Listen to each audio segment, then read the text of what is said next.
Cool if I just like to overstimulate it right now. Finally got it to it. Little reading journal instead of reading journal. Oh, and they're a real 800 page. Thank you so much for. You know this is going to be a good video when I've got a package to unbox for you guys. I've been waiting since December 25th to unbox this, but I had to wait until I'm filming a video. So I'm really excited to show you guys what this is. I think you can already kind of see what it is, but I don't know if you guys actually get what it is. So when I open it, set it up, I think you'll understand, and I think you'll find it as exciting as I do. I'm probably a little bit too overstimulated right now because I'm just too excited to open this. And also it's New Year's Eve, which is my little brother's birthday, and the new year is starting tomorrow. So it's like a triple awesome day. Anyway, let's get into the video.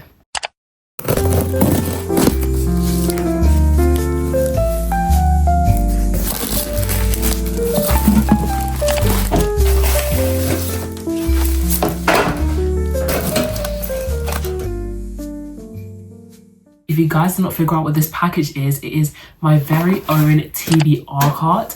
Readers watching this, if you don't know what this is, then I'm really shocked. And if you don't know what this is because you generally don't read that much, I'll put some pictures up on the screen. I, however, have no experience in building anything. I can't even put up my own LED lights, anything like that. I've never done before. So this is going to be my first time building something. So let's hope this goes well. And if it doesn't, my parents are always here to help me. Okay, so I'm going to attempt to build the book art now, but while I'm doing that, I thought it would be really cool if I just like read random people's bookish icks and see if I agree with them, and then you guys can also like comment down below any bookish icks that you have.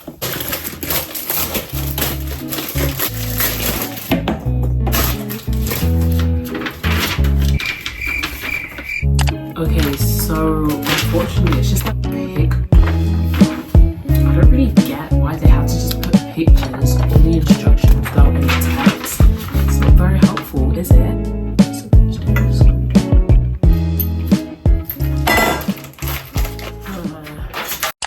Okay, I'm looking clueless right now, but let me read the first ick.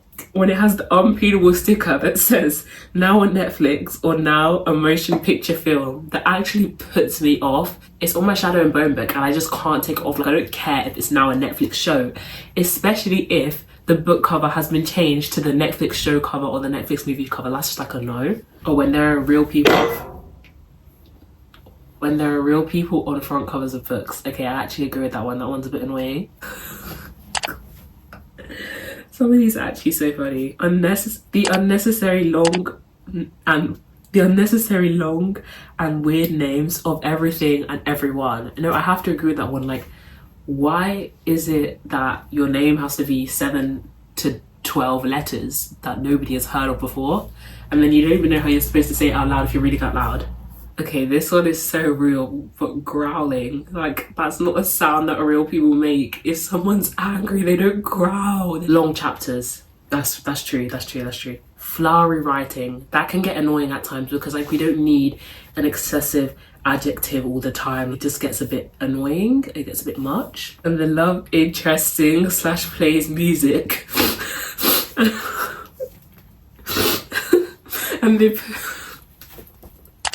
When the love interest sings or plays music and they put their song lyrics in the book.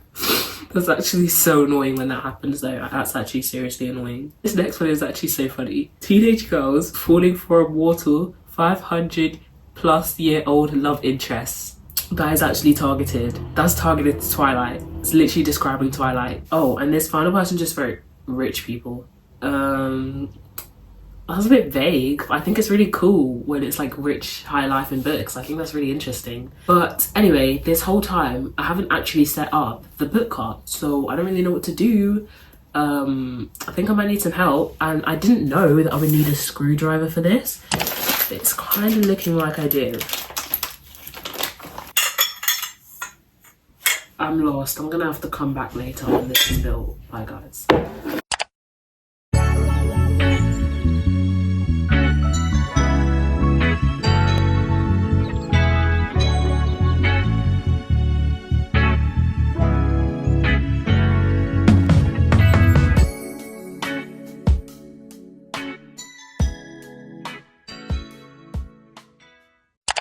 It's time for your girl to do her 2024 reading wrapped. Wow.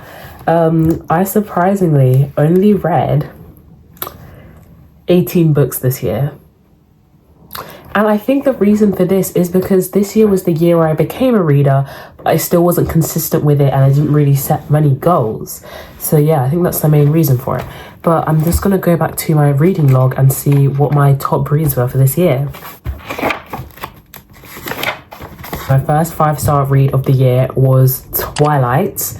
I am absolutely very happy with that as a 5-star read because I absolutely devoured Twilight. I really, really loved it. I read it at Christmas time, which is such a vibe, and I finished it in the new year, so I kind of count it as a book. And then this next book is Shadow and Bone. I also finished this book in the new year. Really, really, really enjoyed this book. I bought it while I was in Canada, not expecting to love it, but I did hear a lot of good things about it, and I'm so happy I bought this instead of any other books that were my options because I know this was the one for me. Then I also read Teen Girl Survival Guide, which was a 5-star read. This is more just like a simple, easy read in 2 hours sort of book. Great. This next book is extremely underrated, but excuse me while I ugly cry. That book, I absolutely ate that book up. I got it in school and I finished it in probably like 2 days, and that means literally just at the night after school because and keep in mind I did not have that much time. I was just speeding, blazing through that book because it was so good. People need to get on this book. Excuse me why I ugly cry. Best vibes, best school vibes, whatever. It's just awesome. I think I might even need to reread it. Next 5-star read was Reveal Me, which is in the Shatter Me series. And then I originally gave this selection of 5 stars, but then I changed it to a 4 stars because it's not one of the best books I've read, but it was also a really good book. Of course, another 5-star read is Powerless. Absolutely loved Powerless. There was absolutely nothing I didn't like about it. The only thing I would say though is that, okay, there was one thing I didn't like about it, was that it felt like it started off a little bit slowly, but I think that was because I was looking for a fast-paced book, and it definitely isn't a fast-paced book for like the first 100 pages. And I genuinely mean once it hits page 100, that book takes off. And I think it's because a lot of fantasy books need some time for world building and things like that. And Powerless was the first real proper fantasy book I read. Next 5-star read is Reckless. Of course. Reckless ending has my heart like, wow. Oh, that just reminded me of the next 5-star read, Binding 13. The way this book made me cry, smile, laugh, best 800 pages of my life, and I read it in summer. It was the perfect vibe. It's set in a school. Well, it's not set in a school, but obviously the characters go to school quite a bit, but it's not in like, it doesn't make you feel like you dread going back to school. It just has the perfect vibe, perfect mix of everything. Friendships, absolutely amazing. Side characters, absolutely amazing. And the fact that the side characters are technically not even side characters and they have their own books is something else. And the author took her sweet time to make playlists for each of the characters. That is actually just perfection. Next we have Keeping 13, and what I loved about Keeping 13 is that it started right after Binding 13. Like, it was a complete continuation. The moment that, like, it was just like the last line in Binding 13 was the first line in Keeping 13. Exact same moment, exact same everything. Awesome. And my final 5-star read of the year was The Silent Patient. I can't even talk about this book too much because it's just going to make me scared. It would genuinely make me scared. It was such a good book. I really enjoyed it, and I definitely recommend it to anyone who wants to get out of their reading slump, because I've had like maybe like 7 reading slumps in this year, and that's just because I didn't actually push myself to read more. But 2025 comes around, we're going to read 25 books, which might not seem like a lot for pro readers, but allow the beginners to, you know, have some time. And the funny thing is, a few days ago I was watching one of my favorite booktubers. I'm just gonna find his name. I think it's Judah Blackford or Blatchford, I'm not sure, but I'll put his thing on the screen and then in the description. And he was saying how, oh yeah, having the pressure of having to read so many books as a booktuber, so I'm gonna lower my goal this year. And I thought by lowering his goal he meant he'll read maybe like 30 or 25 books. His lowered goal is double the amount of books I want to read for the whole year. He wants to read 50 books this year, which is absolutely crazy, but like, claps for you. Anyway, that is the end of my 2024 reading wrapped, and I hope you guys enjoyed. Actually, I want to say some of my worst reads this year because I do have a few, unfortunately. First one is Best in the Movies. Don't hate on me for this. It was just not that great. The whole music, movies, enemies to lovers trope was not for me, because firstly, they were not real enemies. Just take a moment to read that book. They were not real enemies. It was not like a 𝐒𝐓_𝐂𝐒 and Paige and Grey moment. It was more just like neighbours who have petty little fights. So that was kind of a no. I just don't think it's for me. And the thing is, even though that wasn't for me, I still want to read the do-over and all that stuff. Oh, next low rated book of the year was 𝐓 Boy Kisses. I gave this book 3 stars. I know if my friend's watching my video, she's going to be like, why did you give this book 3 stars? And the reason for that is because I did not like, oh, my accent just changed for like a split second. I did not like the idea of the book. The whole thing, like where Rune goes to a different country and then he comes back and he's like this whole different person. I think I would have believed it more if we had more time to really unpack what happened when he was in Norway, because it was kind of just like he left. Basically nothing in the book. We didn't even know what happened.